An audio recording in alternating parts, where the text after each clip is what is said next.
passer à cette seconde commission qui avait pour thème de penser la durabilité et la flexibilité des équipements.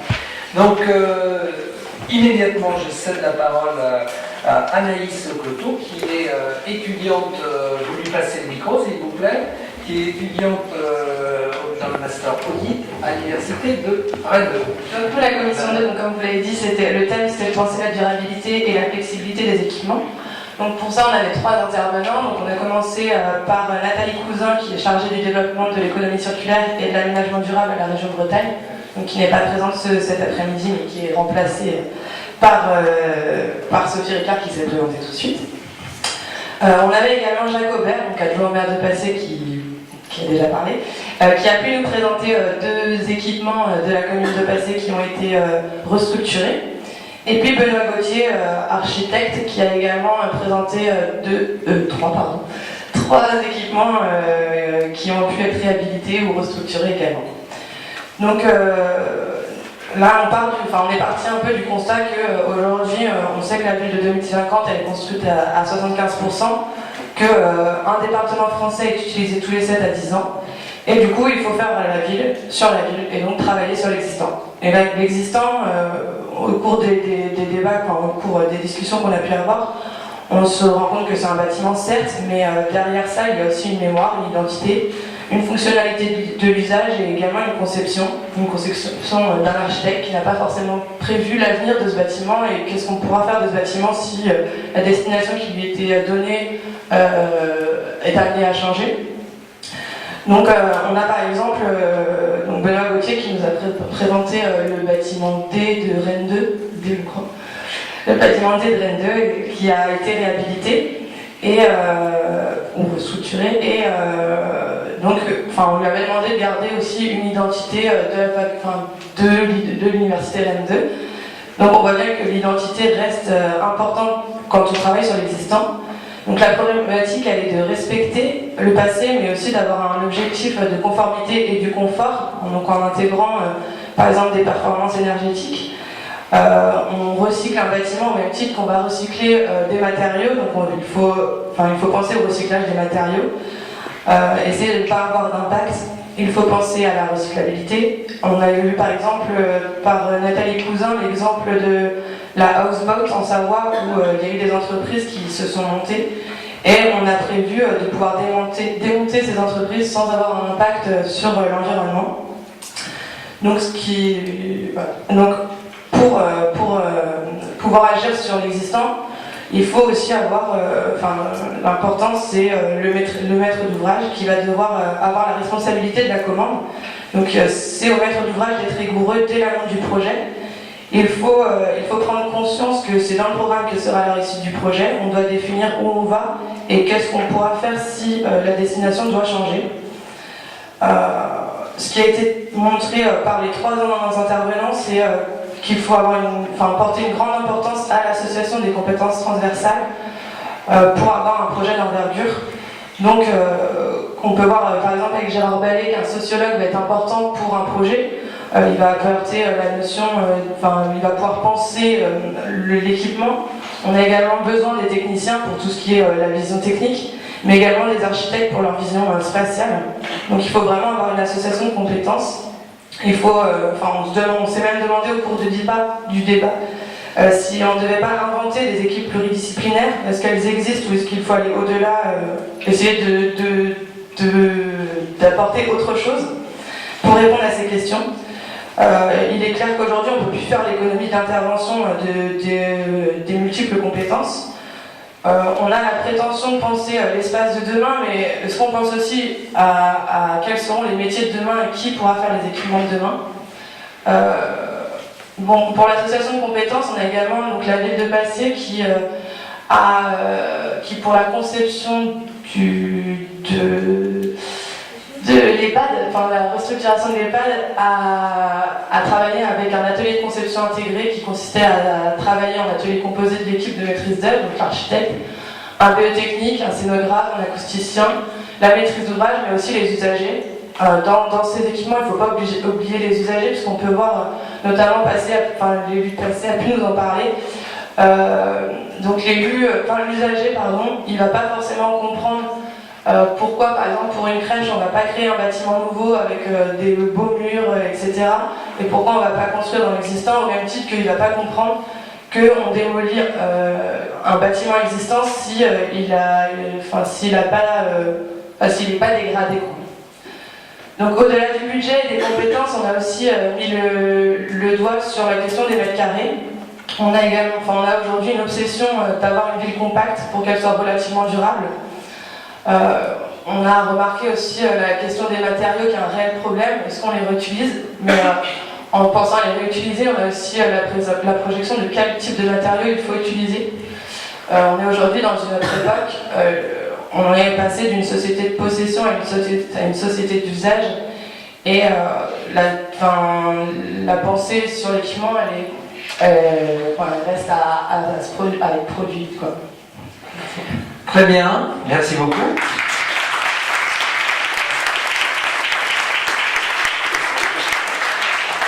Exercice difficile mais très intéressant, n'est-ce pas? Et donc, je vais passer la parole à Benoît Gauthier, architecte, qui va nous donner des compléments ou reprendre l'exposé peut-être de ce matin, mais en quelques minutes. Beaucoup de choses ont été dites, la quasi-totalité des échanges a bien été retranscrit. Je vais juste réintervenir sur un point qui a déjà été évoqué par la commission précédente. Donc sur le cas particulier notamment de la réhabilitation et restructuration des bâtiments existants. Il est indispensable qu'en amont, il y ait un vrai travail de projet. C'est pas simplement de la programmation. Il y a une vraie complexité, je dirais nouvelle, qui arrive dans un projet de ce type-là. C'est le bâtiment existant, c'est sa situation, c'est son histoire, c'est sa typologie, c'est ses caractéristiques architecturales. Et cette complexité, il faut l'appréhender. Il faut l'appréhender de manière spatiale. Donc il faut en amont faire un travail avec des équipes pluridisciplinaires, comme ça a été évoqué.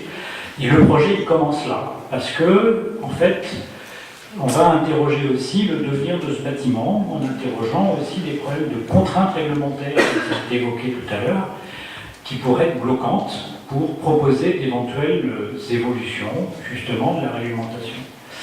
Et donc, un projet de réhabilitation de bâtiment, pour assurer sa réussite, doit démarrer très tôt en amont. Donc, interroger une équipe de professionnels à compétences complémentaires pour arriver jusqu'au projet lui-même conçu et réalisé par une équipe de maîtrise d'œuvre avec un architecte. Aujourd'hui, malheureusement, j'ai un peu l'habitude depuis plusieurs années de faire des projets de réhabilitation. Nous, architectes, on reçoit le programme. Voilà, il a été plus ou moins mûri et on fait avec, on se retrouve devant un bâtiment existant, on dit là, allez-y. Et donc la première démarche, c'est le diagnostic du bâtiment, et on découvre qu'en fait, on ne sait pas faire le programme dans le bâtiment existant. C'est-à-dire qu'il n'y a pas eu ce travail en amont de réflexion, si ce n'est en mètres carrés déjà, mais même en évolution structurelle du bâtiment. Donc c'est quand même plus complexe qu'un projet neuf, bien entendu, avec la question qui a été évoquée ce matin, c'est le devenir effectivement de ces bâtiments existants.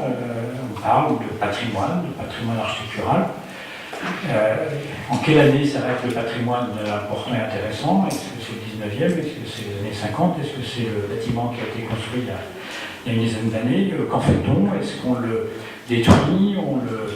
On le masque, on vient en contraste, on le valorise, on le transforme, etc. Donc c'est vraiment des sujets, pour nous architectes, extrêmement complexes, mais passionnants, comme ça a été rappelé tout de suite.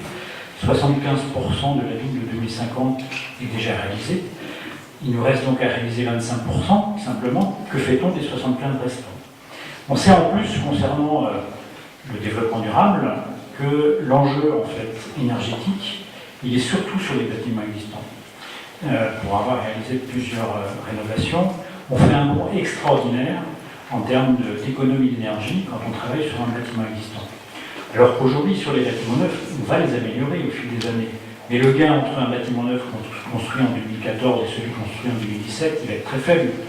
Alors que le gain qu'on va trouver en économie d'énergie sur un bâtiment des années 50 complètement réhabilité avec une qualité de réhabilitation, elle passe de 1 à 3, de 1 à 5, voire plus suivant les bâtiments. Donc c'est un vrai enjeu, effectivement, concernant la durabilité et les économies d'énergie. Donc c'est un travail pour lequel l'ensemble des intervenants doivent se former, les architectes en premier, et ça interroge aussi les modalités de fabrication et de construction en fait, du bâtiment. Il faut qu'on change nos habitudes. Quand je dis nos habitudes, c'est concepteurs, c'est producteurs de matériaux, c'est entreprises. Parce que évidemment, il faudra qu'on se pose des questions de recyclage de matériaux, de traitement des déchets. Et aujourd'hui, évidemment, ça ne se fera pas comme ça. Il faut une vraie volonté, donc il faut dans le cahier des charges, à l'origine du projet, ces questions soient posées. Et donc c'est pour ça que dès l'amont, en fait, de la réflexion sur le projet, il faut donner des objectifs et faire bouger les lignes. Et ce sera pas toujours facile. Un exemple que j'ai évoqué tout à l'heure, j'ai œuvré sur un bâtiment labellisé HQ, un co-bâtiment sur Rennes. Un des objectifs, c'était d'assurer 40% du recyclage des déchets du chantier. Tout le monde avait dit, ok, on y va, y compris les entreprises. Mais à un moment donné, on s'est rendu compte que la filière industrielle de traitement des déchets n'était pas du tout adaptée. Si ce n'est pour savoir où allaient les déchets. Puisqu'en fait, vous aviez en fait, des camions qui ramassaient les déchets d'X chantier, donc on était incapable de tracer les déchets du chantier en question. C'est tout bête. Et donc, ce projet, qui est un projet ambitieux, a permis, enfin, en fait, a obligé les industriels à s'adapter. Donc c'est comme ça qu'on va aussi faire évoluer les modalités. Donc voilà, un vrai enjeu pour la vie de demain et les équipements de demain. Merci Benoît. Sophie Ricard, est-ce que tu peux prendre la suite? Voilà, c'est toujours l'éternel problème. Comme vous l'avez rappelé Benoît, quand on est architecte, on reçoit généralement un programme et on doit tout d'un coup faire en sorte qu'il puisse rentrer dans un bâtiment qu'on ne connaît pas forcément, dans un bâtiment qui ouvre la patrimoine. Et ça se trouve, le programme ne correspond absolument pas à ce patrimoine. Donc effectivement, il faut qu'il y ait un gros travail en amont qui est fondamental. Et c'était un peu l'idée du principe de l'université foraine, c'est-à-dire avant de lancer une commande publique sur un patrimoine dont on ne sait pas quoi faire, et re-questionner aussi ces espaces qui sont bloqués, parce que ce sont des espaces bloqués. Est-ce que tu peux te reculer un tout petit peu, parce que ça claque dans le micro? Ouais. Comme ça, c'est bon? Ouais, c'est bon. Désolé, mais... Donc il faut passer par là, par ce patrimoine qui est bloqué, parce que bien souvent ces bâtiments qui sont patrimoniaux sont bloqués, c'est-à-dire que faire passer une commande publique classique pour en faire un musée coûte très très cher. Aujourd'hui les villes n'ont plus les moyens de financer ces gros équipements. Pareil, leur vendre pour un euro symbolique à un promoteur immobilier privé pour qu'il en fasse un musée, je ne sais pas si c'est ce dont elle a envie, et on ne peut pas le détruire parce que c'est du patrimoine. Donc qu'est-ce qu'on fait de ces espaces qui sont bloqués et qui sont soumis à des normes draconiennes? Donc effectivement, peut-être qu'il faut se poser la question aussi, avant de lancer une commande publique, et peut-être qu'il faut mettre à l'épreuve ce patrimoine-là. Donc c'est un peu ce qui avait été fait avec l'objectif de l'université foraine, qui était de dire qu'avant de lancer juste une étude, peut-être que l'étude, c'est la réouverture du lieu. Et c'est-à-dire qu'on va s'affranchir, alors ça c'est une prise de risque pour les élus, mais je pense qu'on a besoin de retrouver cette prise de risque. Il faut s'affranchir à un moment donné de certaines réglementations, de certaines normes. Il faut une véritable volonté politique derrière, sinon on n'y arrive pas. Et peut-être qu'en réouvrant ces lieux, on est capable de les re-questionner. C'est-à-dire qu'on va travailler pareil sur les problématiques. Et peut-être que si on faisait... parce que c'est toujours pareil, c'est comme si c'était un chantier permanent, c'est-à-dire que ce lieu a été, ces patrimoines ont été pour la plupart inoccupés, il faut les réinvestir. Et les réinvestir, ça veut dire un petit peu les aménager, donc on arrive dans une problématique même de chantier à minima d'aménagement, mais le chantier, ce qui est fantastique dans l'acte de construire, c'est que c'est un lieu, un endroit, un moment qui fait converger différentes pratiques, différents savoirs. Et donc il faut se servir de ça, c'est-à-dire qu'il n'y a pas l'élu d'un côté qui commande, l'expert, le maître d'ouvrage qui applique cette commande et qui investit une maîtrise d'œuvre et l'usager à côté, c'est tous ensemble à un moment donné qu'on doit se reposer des questions. C'est-à-dire que l'architecte et l'élu ne sont pas forcément les usagers, ils peuvent être l'usager aussi. Donc voilà, il faut remettre ça dans un contexte, et peut-être que si on se met tous ensemble autour de la table, qu'on réinvestisse ce patrimoine, qu'on le mette à l'épreuve, qu'on l'occupe et qu'on essaye de voir ce qu'il est possible de faire dedans, on pourra ensemble définir un programme. Monsieur Aubert, avant de passer la parole à la salle, et là on a un petit quart d'heure devant nous pour, vous pouvez préparer vos questions, et comme je l'ai dit tout à l'heure, ce serait bien que les étudiants puissent poser des questions, mais Monsieur Aubert, je vous donne la parole pour quelques minutes. Juste peut-être 2 points. Le premier, au sujet de l'adéquation, la cohérence qu'on doit trouver sans doute entre la fonctionnalité d'un équipement et la fonctionnalité de la ville elle-même. La notion en fait du programme qu'on installe dans un équipement ne doit pas être entièrement non plus déconnecté de la fonction qu'il va prendre dans la ville. Et si je dis ça, c'est parce que en théorie, en fait, il ne suffit pas de se dire tiens, j'ai un bâtiment sur les bras et je vais mettre ça là.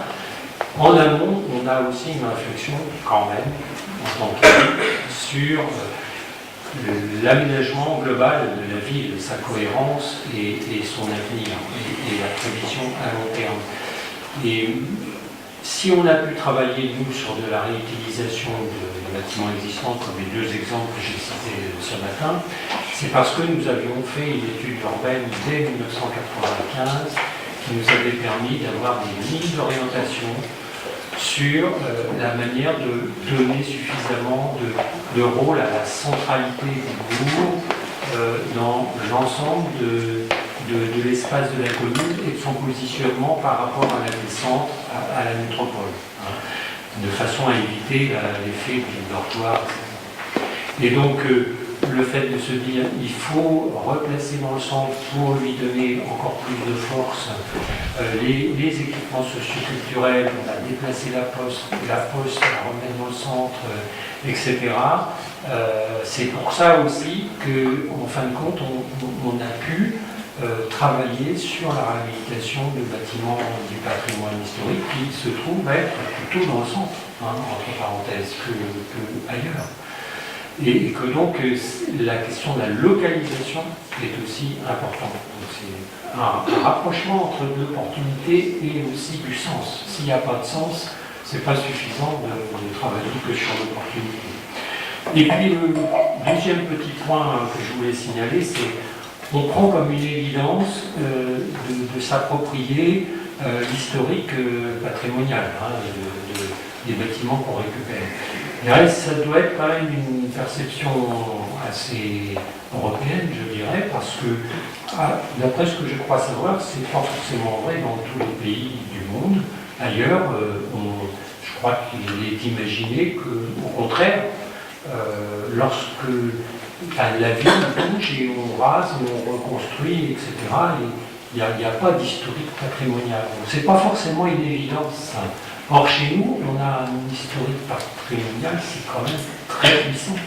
Et on se sent obligé de le reprendre à notre compte et de le faire vivre et de le mettre en valeur et de témoigner. On va même parfois jusqu'à mettre en évidence des éléments de fondation pour qu'on puisse les voir, que ce soit un témoin du temps, etc. Ça se fait sur certains bâtiments, les archives travaillent là-dessus. Bon, je voulais juste dire, puisqu'on est dans un hémicycle d'étudiants, que c'est pas forcément une évidence. On pourrait aussi faire autrement. Merci, Monsieur Aubert. Avant éventuellement de vous redonner la parole aux uns aux autres, la salle. Qui veut la parole? Voilà. Très bien, c'est une première étudiante qui prend la parole. Vous vous présentez rapidement et vous posez soit votre intervention, votre question. Bonjour, je m'appelle Laura Fournier, je suis en Master 2 de recherche à Rennes 2 en géographie, le Master Biataire. Et j'ai 2 questions pour vous. L'une qui a été élaborée avec plusieurs élèves, plusieurs étudiants avec lesquels j'ai discuté, et l'autre qui est plus personnelle. La première, c'est que nous avons constaté qu'il n'y avait pas vraiment de définition de ce qu'était un équipement, et c'est encore un peu flou pour nous de savoir le différencier du service et du mobilier urbain, donc si vous pouviez nous éclairer. Et la deuxième, c'est qui porte sur le développement durable. Est-ce qu'on n'est pas en train d'entrer dans un nouveau paradigme qui serait un peu aveugle à toute autre chose, et est-ce que le développement durable, la durabilité ne deviennent pas des injonctions et une nouvelle norme, et à laquelle on risquerait un peu de céder en reprenant l'expression tout à fait haïssable de Khmer vert. Mais est-ce qu'on n'est pas dans une logique qui oublie toute autre alternative Merci pour ces deux excellentes questions, si je puis me permettre. Est-ce qu'il y a d'autres questions? Parce qu'on pourrait profiter que le micro est de ce côté pour continuer à le faire circuler. D'autres questions? C'est trop tôt encore. Allez.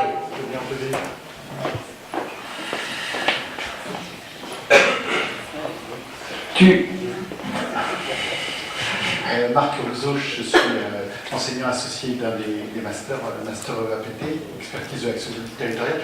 Pour reprendre le témoignage de Jacques Aubert et voir quel intervenant pourrait y répondre, comment on passe, je pense que vous avez dit, de l'étude européenne de 1995, je crois que c'est ça que vous avez dit, à les 2-3 idées qu'il en reste et qui vont structurer durablement une stratégie. Pour le dire autrement, un certain nombre des étudiants qui sont ici vont produire des études.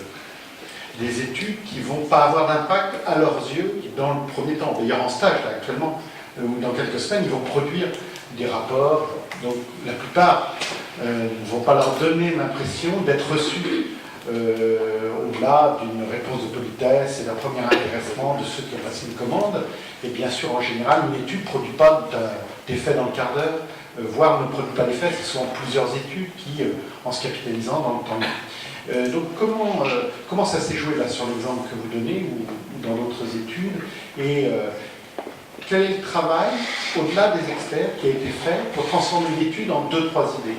Je pense que quand on présente une étude, effectivement, ceux qui ont présenté cette étude, si vous vous situez 10 ans en arrière, ont dû mettre l'accent sur 2-3 idées. Ce n'est pas forcément celles-là qui sont restées. Comment vous avez transformé cette étude en 2-3 idées? Je ne crois pas que ce soit si mécanique que ce qu'on peut imaginer quand on vous écoute.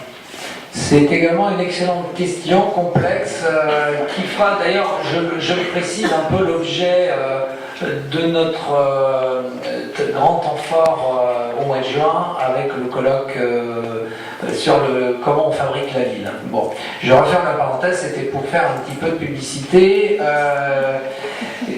Comme dans les grandes émissions, vous voyez, les grandes émissions, certaines émissions sont coupées de coupures publicitaires. Voilà, donc j'ai fait ma coupure publicitaire. Je vous laisse la parole. Alors, qui veut se coller à la première question qui, tout compte fait, c'est vrai, on a assez peu défini de quoi on parlait, mais est-ce qu'il faut le faire? Qui veut tenter une réponse? Sophie, je vais tenter, hein, c'est pas une réponse, mais effectivement, c'est une bonne question.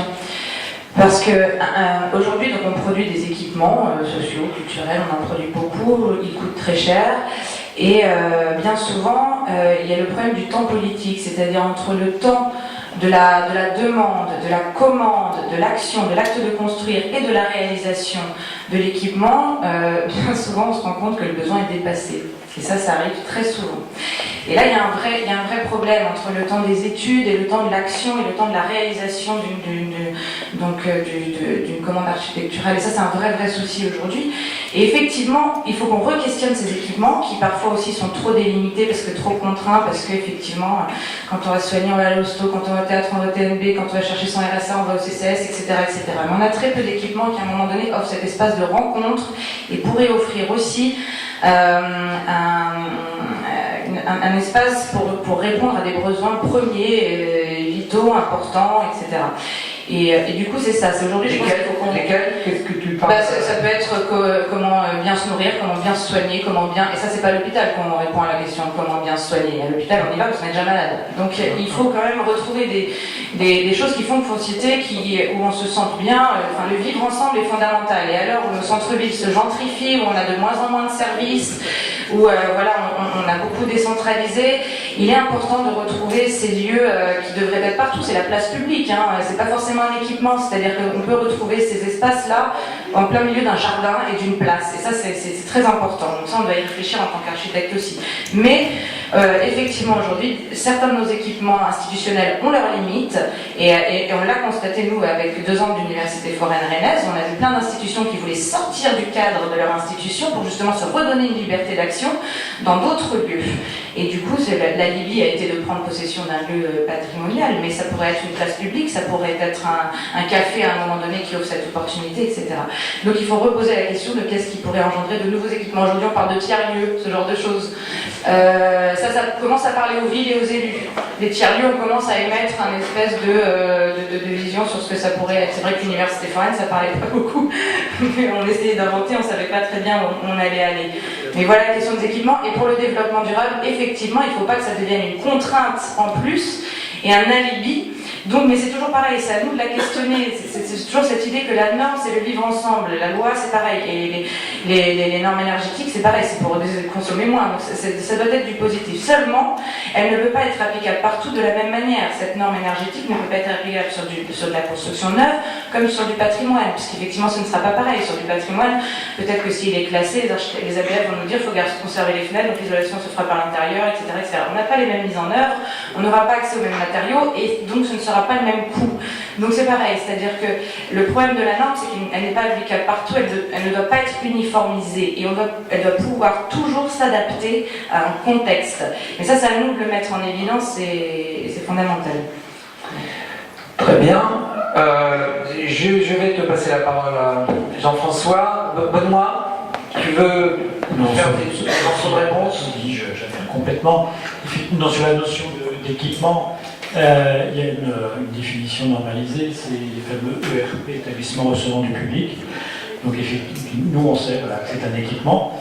Mais est-ce que, comme disait Sophie, un espace extérieur, oui, qui est un lieu de rassemblement, un lieu d'activité, est-ce que c'est un équipement? Bon, ben, je pense que oui, effectivement. Et donc il y a prise de possession comme ça d'espace extérieur pour en faire un équipement et qui ne rentre pas dans la norme. Concernant le développement durable, comme toutes les normes, il ne faut pas qu'elles prennent le pas sur le reste, donc sur le projet, et elle doit absolument être mise en confrontation, en équilibre avec tous les objectifs du projet. Idéalement, je parlais d'un projet qui débute très en amont, il faudrait pouvoir mettre les normes en projet. C'est-à-dire, à chaque projet, en fait, adapter les normes. Et ça, c'est un travail qui serait à faire avec l'ensemble des intervenants, y compris ceux qui sont là pour faire adapter les normes, je pense pour nous, au bureau de contrôle. Et ça, aujourd'hui, en France, c'est très, très difficile, malheureusement. Merci. Jean-François Rollin, tu voulais intervenir. Donc pour ceux qui ne le connaissent pas, c'est le directeur de l'école d'architecture, parce que le public a un peu changé depuis ce matin. Voilà. Merci de le dire, Gilbert.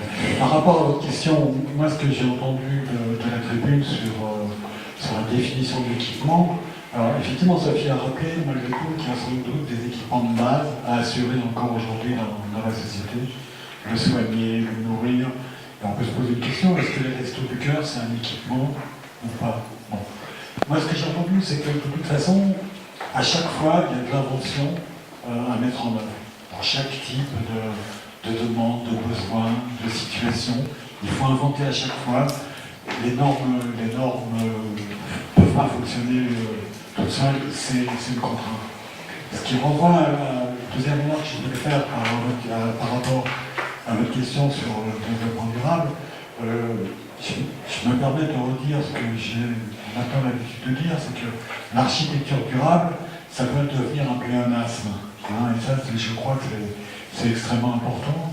et aussi qu'on doit faire confiance aux compétences des personnes avec qui on contracte. C'est-à-dire un architecte, il doit avoir les compétences pour faire un bâtiment durable aujourd'hui, indépendamment des normes. Et c'est une revendication de notre profession, mais je crois qu'elle doit être largement au-delà de notre profession d'architecte.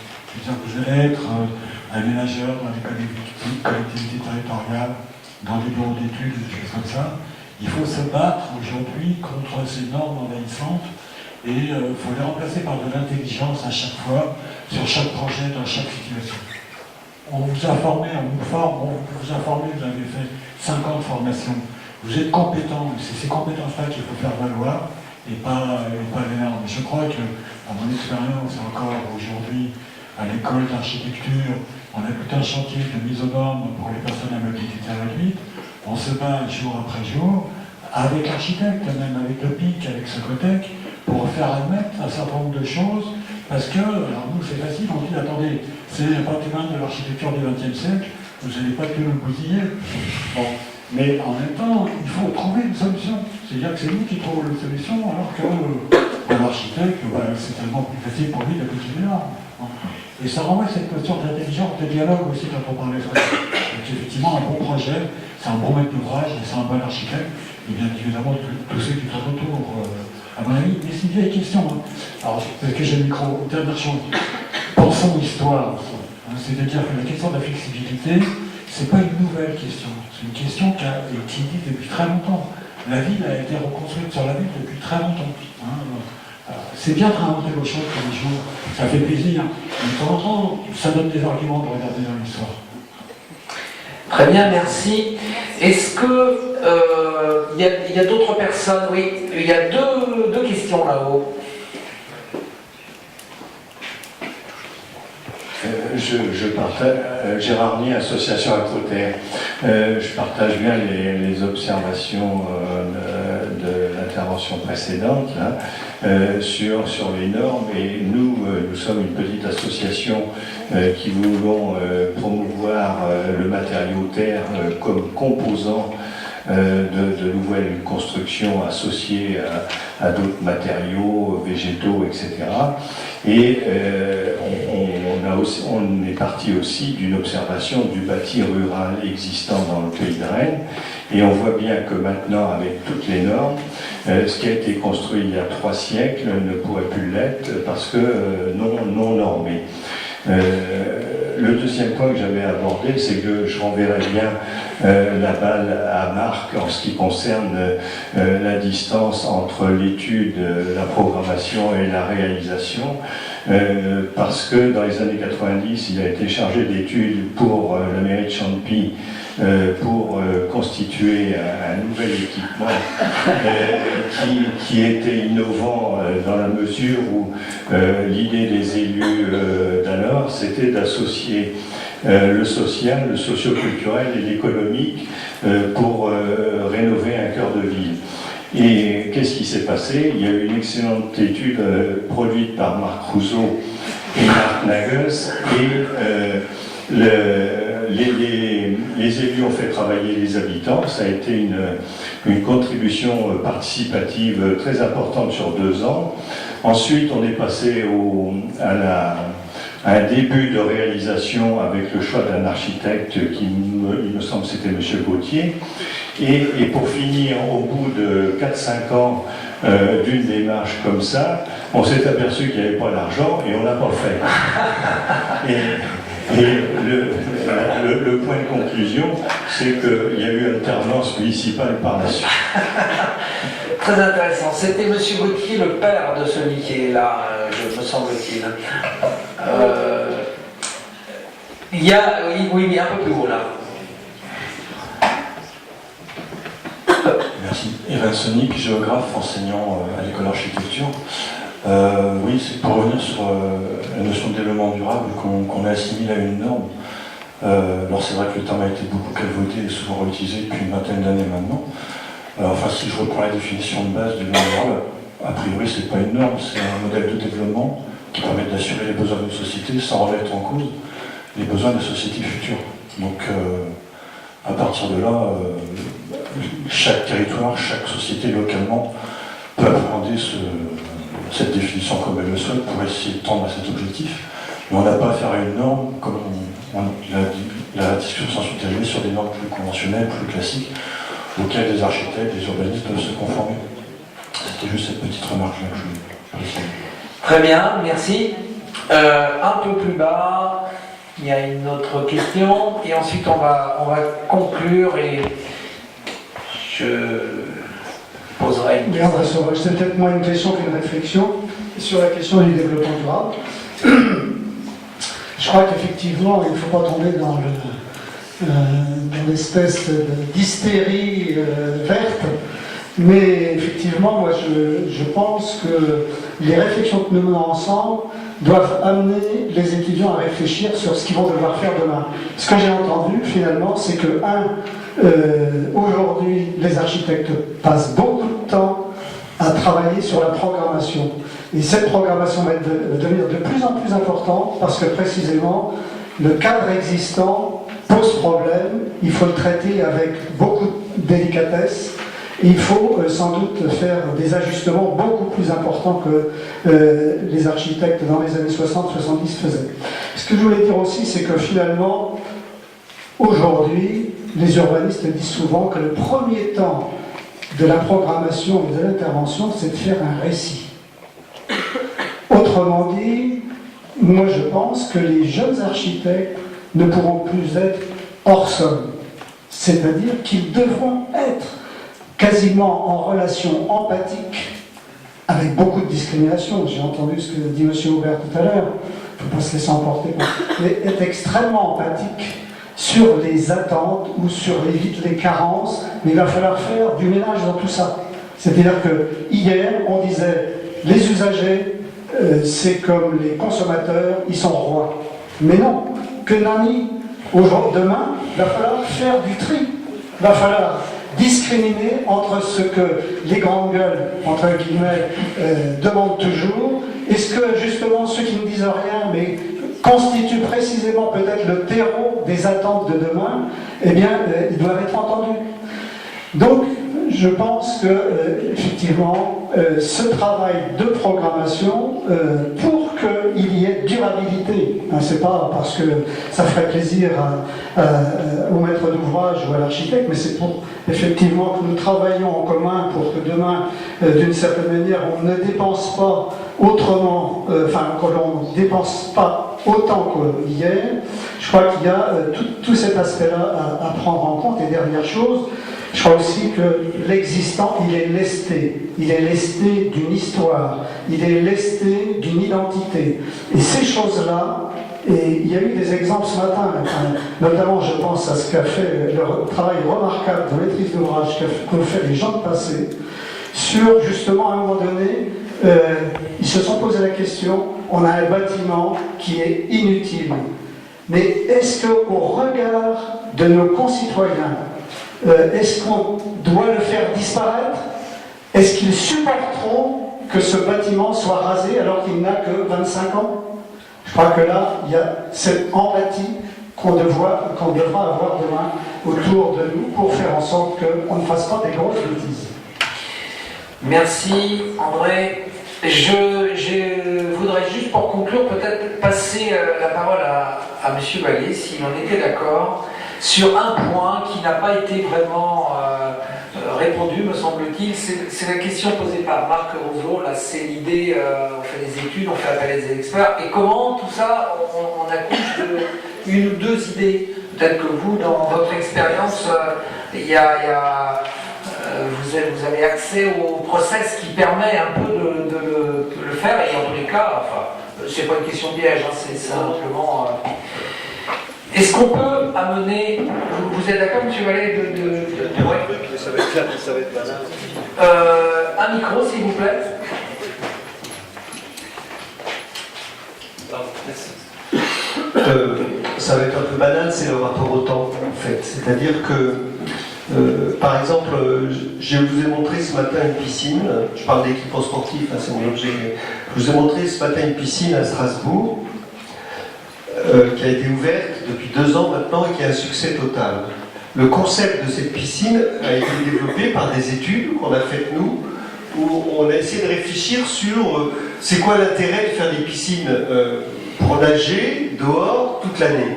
Voilà. C'était ça la question, parce qu'il existait, si vous voulez, quelques exemples, mais surtout les projets, c'était les piscines loisirs. Ça a été évoqué ce matin d'ailleurs sur les Gaillolles, la piscine sport loisirs, dans lesquelles on mettait parfois des bassins extérieurs, mais qui étaient plutôt des bassins pour jouer dehors.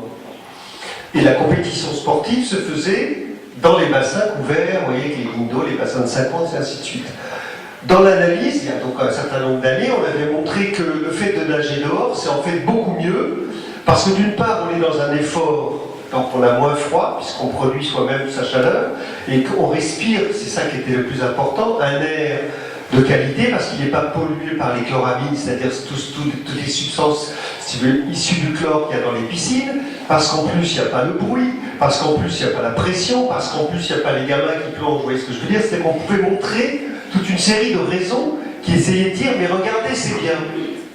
Mais on avait en face effectivement une très grande résistance sur le fait de dire oui, mais on va chauffer l'atmosphère, enfin voilà, c'est-à-dire des enjeux de développement durable tels qu'ils ont été là. Et donc il a fallu beaucoup de temps pour montrer que d'une part effectivement c'était une vraie demande sociale, que c'est plus simple de nager dehors, et en même temps, pour montrer, là, ça a été plus compliqué à le faire, que économiquement, ça coûtait moins cher en investissement, c'est évident, puisque vous construisez le bassin et pas toute la superstructure dessus, qu'au plan, si vous voulez, par exemple, de l'énergie, il fallait évidemment plus chauffer l'eau, mais on ne chauffait pas l'air dans la piscine, donc on avait un bilan énergétique neutre.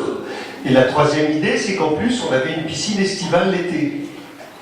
Donc vous voyez, c'est-à-dire qu'on avait fait toute une série de démonstrations qui montraient, je ne sais pas si c'est exactement votre question, mais en tout cas les facteurs clés qui disaient, mais voyez, ce concept-là, c'est vraiment un bon concept.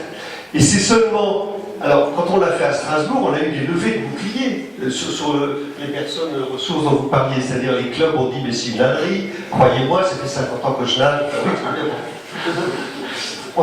Je voulais faire le relevé de tous les articles qu'il y a eu dans les DNA Nouvelles d'Alsace, qui étaient à chaque fois pour dire regardez comme c'est idiot. Voilà. Il y en a eu. Hein. Et pourtant, les élus nous ont suivis, notamment parce que toutes les autres piscines à Strasbourg, c'est tellement énorme que les besoins sont couverts. C'est-à-dire il y a 2 bassins de 50 dans 2 piscines, enfin il y a 10 piscines sur l'agglomération, donc il n'y avait pas cette impression, donc ils nous ont laissé jouer dans notre coin, s'il faut un peu. Les habituels défenseurs des piscines nous ont laissé jouer dans notre coin, et donc du coup on a pu réaliser cette piscine, et tout d'un coup ils se sont rendus compte du succès énorme de cette piscine, à tel enseigne que les autres piscines perdent des clients, évidemment, parce que les gens préfèrent aller là. Et donc vous voyez que c'est à la fois un process sur le temps, et c'est à la fois aussi la capacité à un moment donné de faire basculer, parfois avec un effet d'aubaine, hein, je crois qu'il faudrait rajouter ça dans la démonstration, parfois avec un effet d'aubaine qui était là, une piscine d'été qu'il fallait absolument ou fermer ou réhabiliter ou casser, et donc plutôt que de la casser, c'était l'idée, faisant un bassin comme ça, vous voyez ce que je veux dire. Et sur ce qui a été dit par je ne sais plus quelle personne, je trouve que ça a été très très fort pour les piscines. Et on a la même chose sur la Prévalée avec Apigné. C'est-à-dire que vous aviez historiquement dans les lieux de vie, dans les agglomérations, des piscines d'été qui ont été des lieux très importants de socialisation des populations. À l'époque, on ne partait pas aussi facilement en vacances. Et donc la baignade, c'était un lieu où les gens avaient une mémoire qui renvoyait à leur adolescence, qui renvoyait à beaucoup de fêtes et d'organisations. Et dans beaucoup de cas, on a fermé ces piscines pour faire la super piscine couverte, modèle moniteur des comptes publics, j'adore ça. Une fédération française de natation qui vous explique aussi comment faire le temps publicitaire, Sylvain. Non, oui, mais c'est terrible le poids que ça a, ce genre de publication. C'est terrible, c'est normatif. Et donc on voit bien que, pour essayer de vous montrer, il y a à la fois l'évolution des mentalités, car de plus en plus de gens veulent faire des lignes d'eau parce qu'ils nagent pour le plaisir, le bien-être et la santé, et puis il n'y a pas de la compétition, puisqu'il n'y a pas de club dans cette piscine, donc vous voyez, c'est ça. Et puis en même temps, parallèlement, le concept a fait son chemin. Donc c'est assez compliqué hein, à essayer de répondre à votre question. Sur cet exemple-là, je le formulerai comme ça. Merci beaucoup, merci à tous pour ce second temps de cette table ronde.